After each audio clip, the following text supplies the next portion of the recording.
Good morning, everyone. Myself, Dr. Prerna Sharma, St. Wilfrid PG College.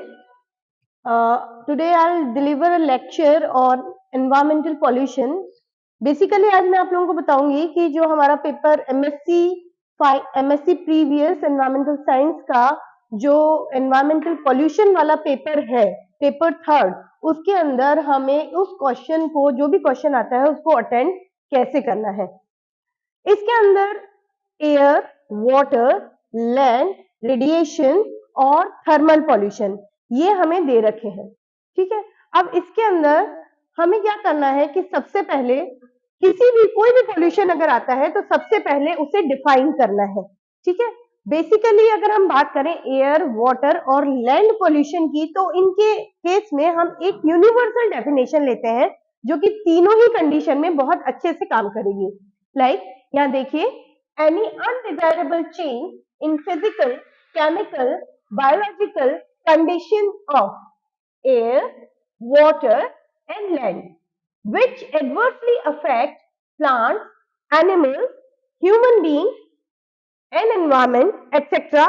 is known as air pollution, water pollution और land pollution। यानी अगर हम यहाँ पे बात कर रहे हैं कि यहाँ हमने सिर्फ एयर लिया, अगर कि any undesirable change in physical, chemical and biological condition of air which adversely affect plant, animal, human being and environment is known as air pollution। इसी तरह से अगर हम वाटर की बात करें तो हम वाटर पोल्यूशन की डेफिनेशन बता देंगे, और इसी तरह से अगर हम बात करें तो लैंड की, तो हम लैंड पोल्यूशन बता देंगे।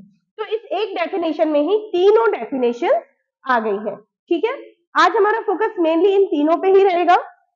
तो इसमें सबसे पहले हम डेफिनेशन बताएंगे अच्छे से, उसके बाद हम बताएंगे पॉल्यूटेंट्स क्या होते हैं। यहाँ हमने पॉल्यूशन की बात करी, फिर हम पॉल्यूटेंट्स बताएंगे। पॉल्यूटेंट्स क्या होते हैं? पॉल्यूटेंट्स वो एलिमेंट्स हैं जो कि सॉलिड, लिक्विड और गैसियस किसी भी कंडीशन में हो सकते हैं, जो कि उसकी क्वालिटी को एडवर्सली अफेक्ट करते हैं या उसे डिटेरियोरेट करते हैं। ठीक है, अब अगर हम बात करें, सबसे पहले हमें डेफिनेशन को अच्छे से बताना है इस क्वेश्चन में, फिर हमें सोर्सेज बताने हैं। तो सोर्सेज में क्या होते हैं? Natural sources and man made sources. तो पॉल्यूशन की नेचुरल सोर्सेज क्या क्या हो सकते हैं? अगर हम बात करें एयर की, तो क्या क्या नेचुरल सोर्सेज होते हैं? डस्ट हो सकती है ना, और इसके अंदर स्टॉर्म्स आ सकते हैं, और इस तरह से पोलन ग्रेन्स भी जो है वो नेचुरल सोर्सेज ही है एयर पोल्यूशन का। मैनमेड सोर्सेज की अगर हम बात करें तो मैनमेड सोर्सेज के अंदर आ जाएंगे हमारे जितने भी व्हीकल्स हैं, इंडस्ट्रीज हैं, इन सबसे निकलने वाला धुआं जो है वो इसके अंदर आ जाएगा। तो इसे हम अच्छे से वहां पे पहले तो लाइन डायग्राम के अंदर हम इसे बताएंगे, और उसके बाद हम इसे अच्छे से एक्सप्लेन करेंगे। फिर उसके बाद आते हैं टाइप्स ऑफ पॉल्यूटेंट। इसमें अगर हम एयर की ही स्पेशली अगर हम बात कर रहे हैं, तो इसके अंदर जो हमने बहुत सारे दे रखे हैं कि ऑर्गेनिक, इनऑर्गेनिक या डस्ट, स्मोक, इनके पार्टिकल साइज जो है उसके अकॉर्डिंग हमें वहां पे क्लासिफिकेशन करना है। ठीक है, अब टाइप भी हमने अगर अच्छे से एक्सप्लेन कर दिए हैं, तो उसके बाद आता है इफेक्ट।